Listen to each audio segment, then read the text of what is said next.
Terima kasih sudah klik video ini. Pastikan sahabat sudah subscribe agar mendapatkan notifikasi video terbaru dari Dr. Yan Daily.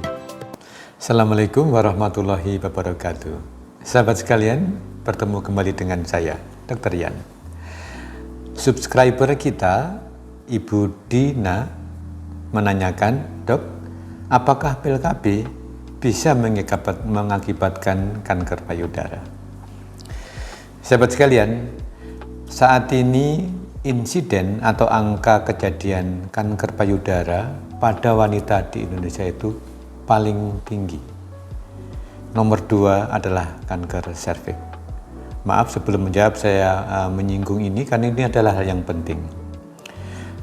Dan seperti halnya dengan kanker-kanker yang lain, sebagian besar kanker payudara juga datang ke rumah sakit atau mencari pengobatan ke dokter, sebagian besar terlambat. Bahkan sebagian besar sudah stadium lanjut. Padahal saat ini banyak metode pemeriksaan deteksi dini yang efektif. Apakah pemeriksaan oleh tenaga medis atau pemeriksaan sadari? Silahkan klik di video-video lain mengenai teknik sadari, pemeriksaan payudara oleh wanita itu sendiri.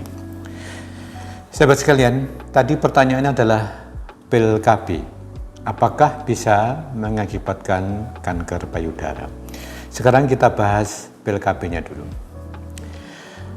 Pil KB adalah suatu metode kontrasepsi yang tentunya berisi hormon. Nah, hormon apa? Pil KB ternyata bisa berisi satu jenis hormon, tapi bisa juga berisi 2 jenis hormon. Yang satu jenis hormon, pil KB, ada juga yang hanya berisi estrogen, tapi juga ada yang berisi hanya progesteron. Dan 2 hormon ini sebenarnya bekerja secara berlawanan, saling menekan. Mari kita lihat di keseimbangan siklus haid seorang wanita. Pada keseimbangan siklus haid seorang wanita, pada awal-awal siklus haid, nanti saya tampilkan gambarnya, itu yang naik duluan adalah hormon estrogen untuk menumbuhkan endometrium atau lapisan dinding rahim yang nantinya luruh menjadi darah menstruasi. Kemudian pada pertengahan siklus, ketika sel telur mengeluarkan ovum atau bibit seorang wanita, maka saat itu terjadi kenaikan dari progesteron. Progesteron ini berfungsi untuk mematangkan endometrium, dan ketika dua-duanya turun pada akhir siklus terjadi menstruasi. Nah, pil KB ini fungsinya adalah membuat seseorang wanita tersebut tidak menstruasi, tidak ovulasi. Jadi bisa masih menstruasi, masih bisa haid rutin dan sebagainya, tapi tidak ada ovulasi, tidak ada keluarnya sel ovum atau bibit seorang wanita. Nah, pil KB tadi yang ada yang isinya hanya estrogen, ada yang isinya hanya progesteron, dan ada yang pil KB kombinasi. Pil KB kombinasi ini adalah yang isinya 2, estrogen dan progesteron. Saya sebut saja misalnya Microgynon, pil KB dari BKKBN, dari pemerintah, itu isinya adalah 2 jenis hormon, disebut pil KB kombinasi, isinya adalah progesteron dan estrogen. Dan pada pengguna pil ini, maka wanita tersebut masih bisa tapi tidak ovulasi. Saya lanjutkan untuk pil yang kombinasi ini, contohnya Microgynon tadi. Pil ini dirancang sebenarnya menyerupai keseimbangan hormon seorang wanita. Jadi naik turunnya disesuaikan, tapi pada kadar yang tidak cukup adekuat merangsang sel telur untuk terjadi maturasi, kemudian terjadi pelepasan atau ovulasi sel telur. Sehingga apa?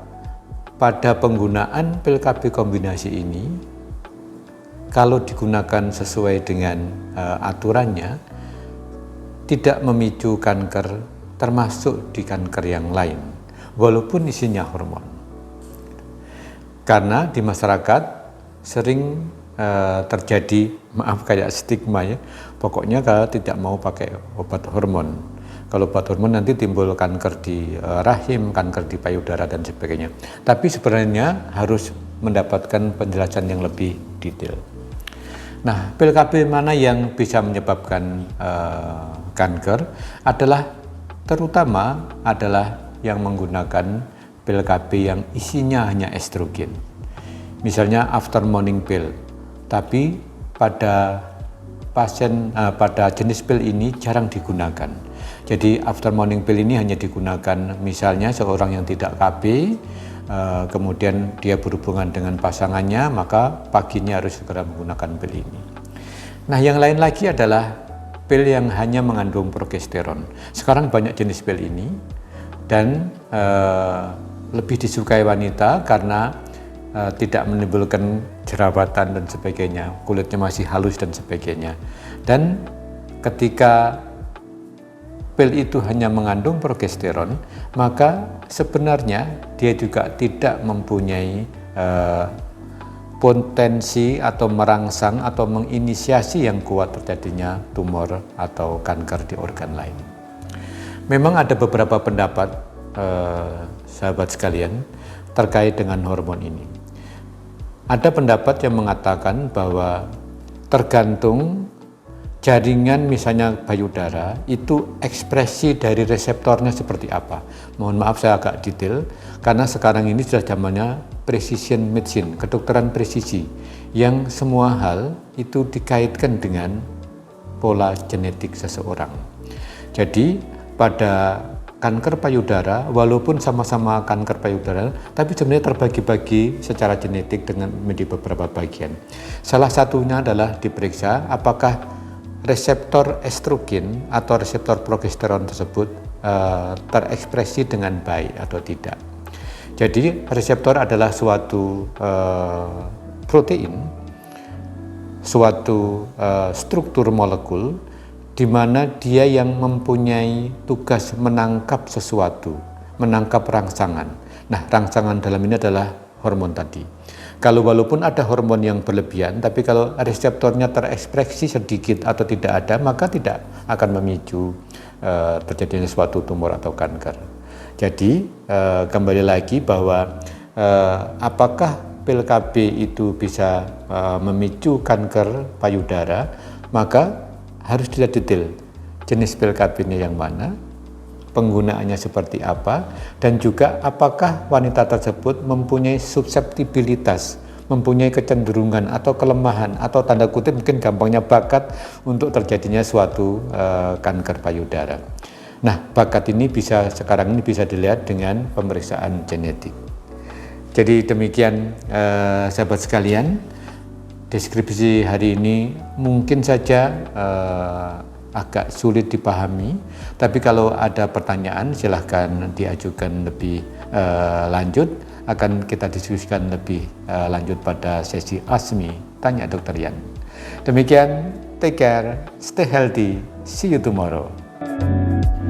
Mari dukung channel ini dengan memberikan like, share, comment, and subscribe.